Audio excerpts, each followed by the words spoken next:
High, my name is Sathe Vaishnavi Govind. मी आज तुम्हाला डीएनए रिप्लिकेशनची प्रोसेस सांगणार आहे. DNA replication is the process of formation of two new DNA molecules by the parental DNA. या प्रोसेसमध्ये ओरिजिनल डीएनए मॉलिक्यूल पासून दोन नवीन डीएनए मॉलिक्यूल फॉर्म होतात आणि त्या दोन डीएनए मॉलिक्यूलमध्ये ओरिजिनल डीएनएचे दोन स्ट्रँड जातात आणि टू न्यू स्ट्रँड फॉर्म होतात. या प्रोसेसमध्ये 4 एन्झाईम्स कामाला येतात. हेलिकेज, डीएनए पॉलिमरस, आरएनए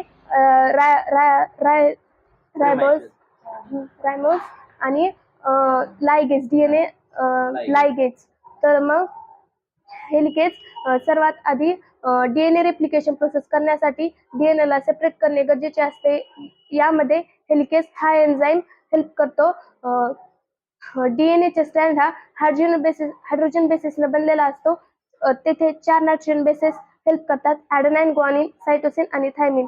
ॲडेनाइन आणि थायमिन यांच्यामध्ये डबल बॉन्ड असतो. त्यांना सेपरेट करणं सोपं जातं म्हणून जेथे ॲडेनाइन आणि ग्वानिन यांचा बॉन्ड आहे तिथून रेप्लिकेशनची प्रोसेस ही स्टार्ट होते. तिथून डीएनए सेपरेट व्हायला मदत होते आणि तो धीरे धीरे सेपरेट होत जातो. पुन्हा डीएनए पॉलिमरस हा एन्झाईम न्यू डीएनए स्ट्रँडला फॉर्म करायला मदत करतो. त्याच्यामध्ये त्याच्या 2 कंडिशन्स असतात. पहिली की तो फक्त एका स्टँडवर काम करणार आणि दुसरी त्या स्टँडची पोलॅरिटी 3:1 आणि 5:1 पाहिजे. मग ह्या कंडिशन सॅटिस्फाय झाला तर मग ते 2 डीएनए मॉलिक्युल्स 2 डीएनए स्ट्रँड्स तयार करतो.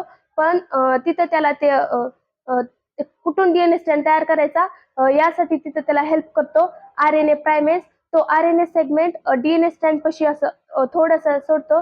तिथून DNA polymerase new DNA strand help बनवतो आणि लास्टमध्ये डीएनए लायगेज हा आरएनए सेगमेंट्सला त्याच्या पासून रिप्लेस करतो आणि एका डीएनए पासून 2 न्यू डीएनए मॉलिक्युल्स हे तयार होतात.